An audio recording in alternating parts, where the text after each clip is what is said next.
Hello, this is Melissa Talago from Campfire Communications, and it is Campfire Thursday here on Facebook, where it's your chance to tell everyone else your story, sort of why you're in business, what makes you tick, why did you set it up in the first place. And I thought I'd share my story with you so that you know a bit more about me.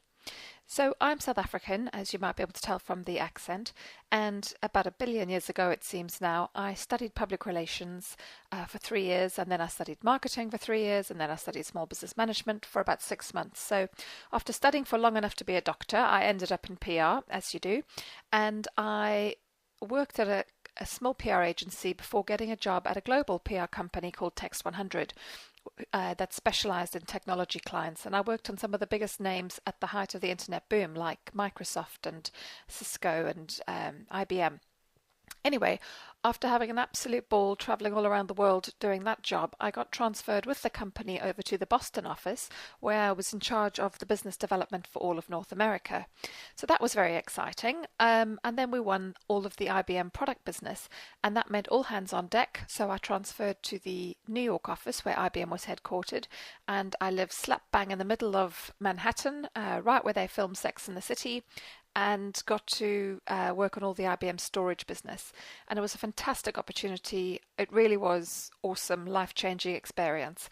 During this time, I got married, and then I decided my husband and I decided to move back to the UK as he was British. I continued working for the same company in the London office, but then a bigger adventure came along and I had my first baby.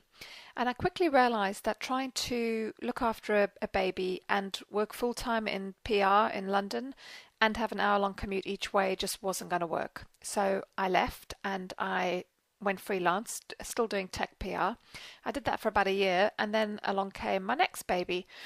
And I then realized that, frankly, I'd had enough of technology and I wanted to do something different. And in my sleep-addled state, I decided I was going to make baby food because I was busy weaning my baby. And I quickly realized that was a bit of a stupid idea. But in the course of this process, I found a company called Babylicious, and I approached them and said I thought that I could help them boost their visibility. And despite taking my baby with me to the meeting, they agreed to hire me, and I began to do some PR for them and some work for them. And I thought, well, if I'm doing it for one company in the parenting sector, I can do it for others. So I set up a business called Peekaboo, and I had absolutely zero press contacts in the UK in the consumer media, and I had almost no consumer media experience, PR experience. But I thought, heck, I'm a mother, I know what other mothers want, and I can talk to them about these products which they would want to buy. And that's what I did.